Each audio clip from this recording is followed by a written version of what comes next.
Hey there, Tad Hargrave from Marketing for Hippies, and man, I've been wanting to do this video for a while. It's about why I don't do telesummits. For a few years, I've actually wanted to write this up as a blog post, but I just never got to it because there's so much to say. So I thought it might actually be easier if I made a video about it. So there are a bunch of reasons. You may be watching this as somebody who's on my email list, who's maybe being approached for telesummits, or maybe you're thinking about hosting a telesummit. You'd like to invite people, or maybe you've invited me to a telesummit, and I said no. Whatever the reason is, here are my thoughts on why I almost do no telesummits. People ask me from time to time a bunch of reasons. Number one, the email invitations I get are incredibly generic. They're clearly templated. There's no personal invite to me. It's like, your website and your content seems like a perfect fit. You know, the work that you do to empower people to live a better life, and everything about it could be true for just about anyone that they're sending it to. So as soon as I see that it's a generic email, I'm out.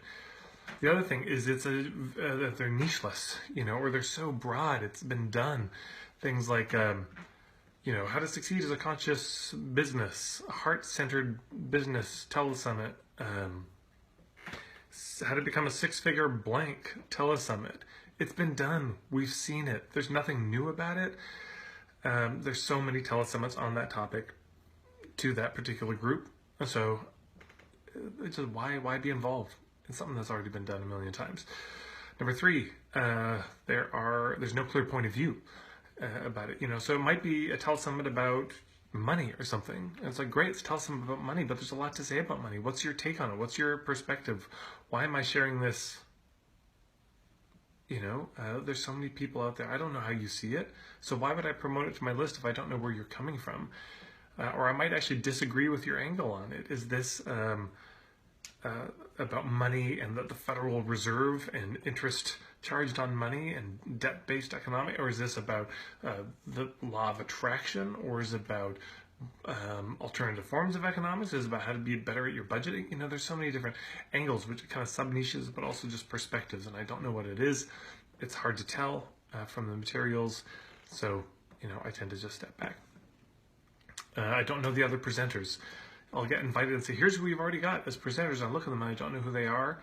And so I'm just increasingly reticent about becoming a part of any group where I don't know the other people in the group, you know, or yeah, why am I going to lend my name and reputation to this when maybe some of the people there have questionable ethics, and I don't want to be put in that same, you know, in that same group. A big one, when people ask me to be on a telesummit, they're asking me to send out a solo email, at least one solo email promoting the telesummit. But first of all, it costs me. Every time I email my list, that costs me money, meaning people unsubscribe. Just every time, it's, you know, part of the deal with emails. People unsubscribe when you email them. The more relevant your work is to them, the less likely they are to unsubscribe. But if I send something about a telesummit that's not really hitting the mark for my list, I'm going to get a lot more unsubscribes. And also, why am I promoting your telesummit? It's got no niche. There's no clear point of view. I don't know the other presenters. I've never met you. You're a total stranger just approaching me. So why am I promoting your stuff again? Knowing that ultimately, one of the major purposes of a telesummit is to build your list as the person? Come on. Another reason is hype. I see so many of these telesummits. I go to the sales pages and it's just hype, hype, hype. You know, this telesummit is going to solve all your problems. Just listen to all these interviews and you won't have any more problems on this issue. Come on. Signing contracts. Sometimes I'm asked to sign a contract around it, which is a weird thing. Like, again, I don't know you.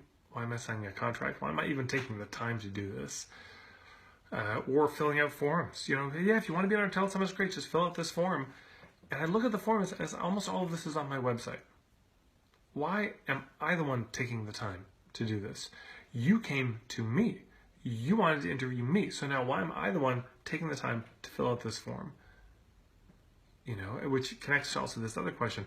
So one of the questions on the forum is kind of, what should we interview you about? Or people will email me and say, great, thanks for being, you know, wanting to be in the telesummit, being interested.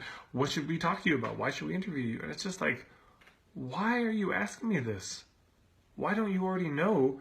Which if I'm such a great fit for your telesummit, if I'm exactly the kind of person you want to interview, then why the hell don't you already have the questions in mind? Why don't you already know? You know, it'd be like going up to somebody, you know, at a club or something and saying, you know, or some event and say, hey, you seem like a really interesting person. Yeah, I like the way you're dressed. Hey, do you want to introduce me to all your cool friends? I don't know you. Why am I going to introduce you to my people? Because you come up with some flattering words, and now that's supposed to butter me up, and I'm supposed to just introduce you to my crew. It's really strange. Yeah, and the other one is the approach sometimes is disingenuous. People approach me with this, hey, I'd love to interview you. And sure. And I'm thinking, oh, on your podcast. And as soon as we start chatting, it's like, yeah, so all we ask, we're interviewing a bunch of people on this series, so TeleSummit. And all we ask is that you email your list of it. It's like, so you don't, that's not why you're emailing me. You're not emailing because you want to interview me. You're interviewing me because you want me to spread the word about your thing. And the interview is the vehicle by which I could be introduced to your people, which is understandable. I get it. But I'm not particularly interested.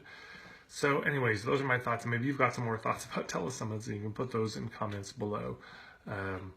This is good education. If you're wanting to run a telesummit, it's kind of been done as a format. It's not impossible, because there are telesummits I've still said yes to. My colleague Alison McKenzie from Scotland did one, and it was about kind of nonprofits and business. I can't even remember the exact topic, but I was so charmed by it, and it was a very different theme. I think how businesses can raise money for good causes, something like this. And the whole telesummit, instead of her making any money, all that money was going to charity, and we got to pick the charity, which was great. Another one, one of my colleagues, his name I'm blanking on, but she did a telesummit about how to travel, as an entrepreneur, kind of the laptop lifestyle. If you wanted to be on the road and travel with your work, here's how you do it, which I thought was such a great topic and so new and so fresh. And so, of course, I was really excited to be a part of it, happy to spread the word because I knew a lot of people on my list would be interested. So if you want to do a telesummit, it's possible. You could do it. But just keep these things in mind as you start to organize it and in the way that you approach people. And if you want to know good ways to approach people, there's a few resources. I've got an ebook called Hub Marketing, which I'll put the link to here. And then also if you go to learnpartnermarketing.com, it's a colleague of mine, Lisa Baker, and she's a real genius about how to approach people in a way that feels good, which I can vouch for because she approached me, and that's how I met her. Was she approached me to promote the work of somebody she was working with at the time. And it was one of the most refreshing approaches I've ever received. So there you go. Thanks so much. And I'm so glad I finally got to get this off my chest.